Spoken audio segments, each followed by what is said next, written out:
તો જય માતાજી, જય મહાદેવ, હર હર મહાદેવ. કેમ છો બધા? આઈ હોપ કે બધા મજામાં હશો મારા વાલા. તો આજના મારા નવા વિડીયોમાં તમારું બધાનું હાર્દિક સ્વાગત છે. અને આજે આપણે બનાવવાના છે ઘઉંના લોટના બિસ્કિટ. એમાં આપણે સિંગનો પણ ઉપયોગ કરશું.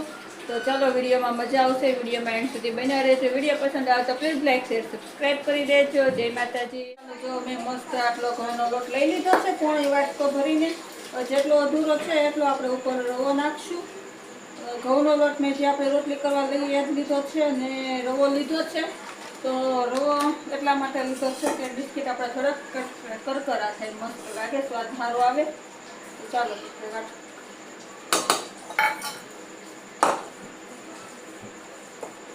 હવે આપણે એમાં સિંગદાણા નાખવાના છે. તો એને પહેલા આપણે મિક્સરમાં ક્રશ કરી લઈશું, પછી અંદર આપણે એડ કરશું.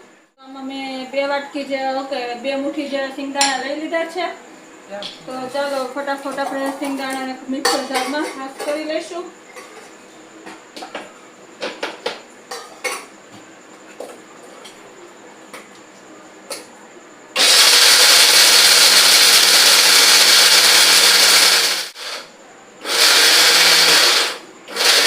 સિંગદાણા મસ્ત મિક્સર જારમાં મેં ક્રશ કરી દીધા છે. તે આપણે અંદર એડ કરી દઈશું. અને 2 સિંગદાણા લીધા છે. તમે આની જગ્યાએ ટોપરાનો ભૂકો ખમણ ટોપરું એ લઈ શકો છો, અને વ્હાઈટ તલ પણ લઈ શકો છો મારા વાલા. તો આમાં મેં સિંગદાણા મિક્સ કરી દીધા છે. ચાલો હવે એક વાટકો લઈ લઈશું. એમાં આપણે ખાંડ લઈ લઈશું.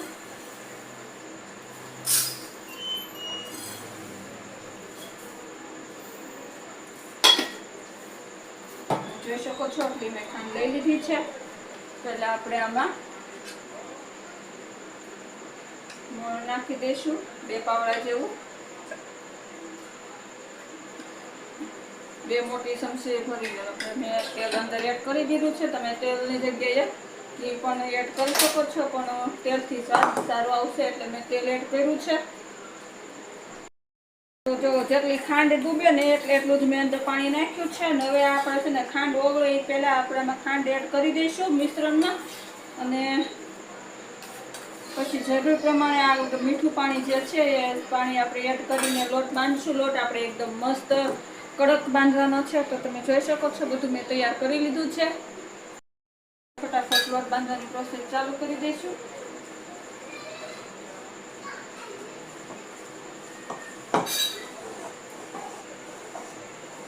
તમે જોઈ શકો છો કે આપણો લોટ બાંધવા આવી ગયો છે.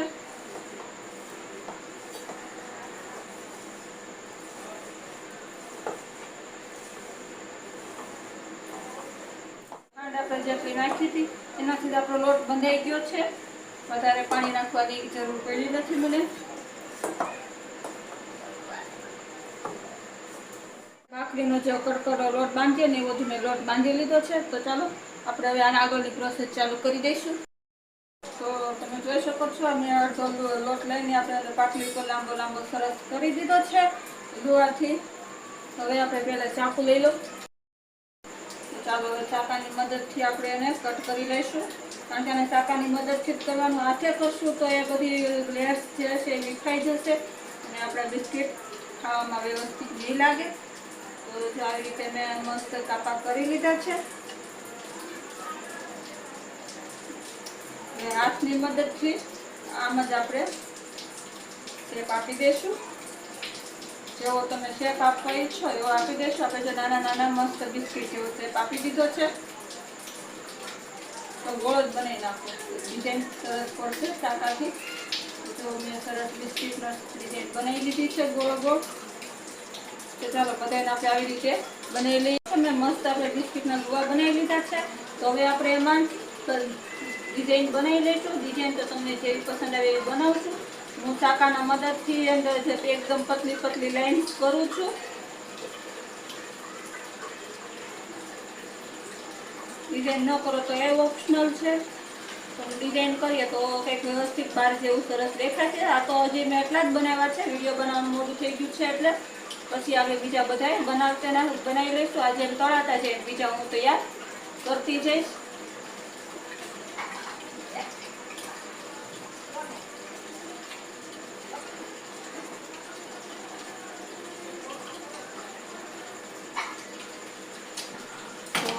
જોઈ શકો છો મસ્ત એકદમ લેસ તૈયાર થઈ ગયા છે.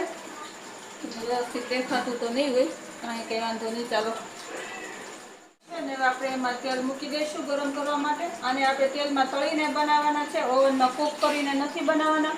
એટલે હર કોઈ વ્યક્તિ ઘરે બનાવવા ઈચ્છે તો બનાવી શકે છે, કારણ કે બધાના ઘરમાં ઓવન તો હોતું નથી. તો આપણે આજે તેલમાં તળીને બનાવશું. જોઈએ કેવાક બને છે. ચાલો બધા બિસ્કિટ ખાવા મારા વાલા. ચાલો આપણું તેલ એકદમ ગરમ થઈ ગયું છે. હવે આને આપણે તળવા મૂકી દઈશું.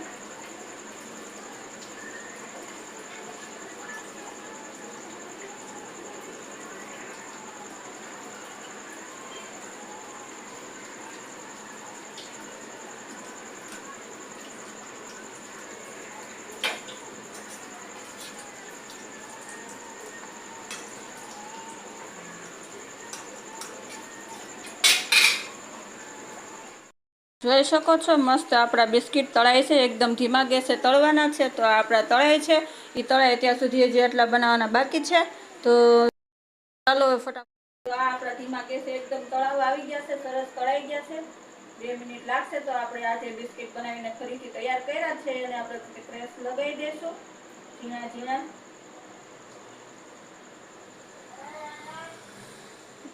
જોઈ શકો છો જો મેં આવી ડિઝાઇન પાડી છે. તમે ક્યારે આવી રીતે બિસ્કિટ બનાવ્યા છે, નથી બનાવ્યા, કમેન્ટમાં કહેજો. તો તમે જોઈ શકો છો મસ્ત આપણા બિસ્કિટ બનીને તૈયાર થઈ ગયા છે. જો કેવા સરસ દેખાય છે, ક્રેશ સરસ આવ્યો છે. અને આપણા બિસ્કિટ સરસ થઈ ગયા છે. તો બધા આપણે એક એક કરીને કાઢી લઈશું. અને તમે જોઈ શકો છો આપણે એક બિસ્કિટ ભાંગ્યું પણ નથી તેલમાં, અને સરસ તળાઈ ગયા છે.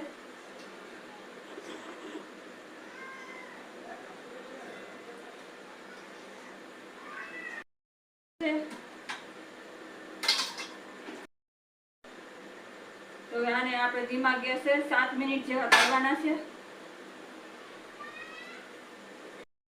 બિસ્કિટ એકદમ મસ્ત પરફેક્ટ બનીને તૈયાર થઈ ગયા છે. તો ચાલો બધા બિસ્કિટ ખાવા. બસ આજ માટે એટલું હતું. જય માતાજી, જય મહાદેવ, હર હર મહાદેવ. વિડીયો કેવો લાગ્યો છે કમેન્ટમાં કહી દેજો. પસંદ આવે તો પ્લીઝ લાઈક, શેર, સબસ્ક્રાઈબ કરી દેજો. કાલે ફરી મળીશું નવા વિડીયોમાં નવી આઈટમ સાથે. તો ત્યાં સુધી બાય બાય.